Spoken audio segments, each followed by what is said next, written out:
parfois rivalisaient, mais qui avaient tous le même objectif et la même vision.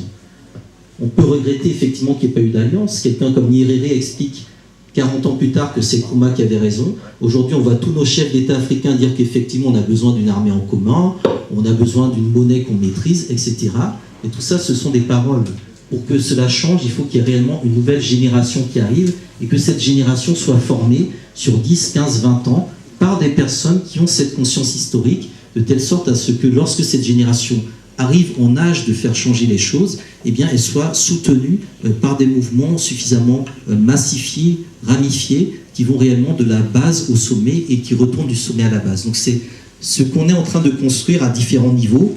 Et pour y arriver, on a besoin du soutien de la diaspora, parce que c'est très souvent la diaspora qui, d'une certaine manière, en dépit de ce qu'elle peut laisser paraître, est relativement bien organisée.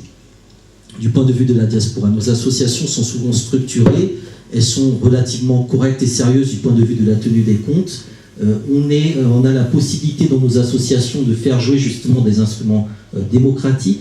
On a la possibilité d'avoir la possibilité justement d'ouvrir le regard sur l'Afrique, un regard différent sur l'Afrique. On a la possibilité de créer des synergies avec le continent africain.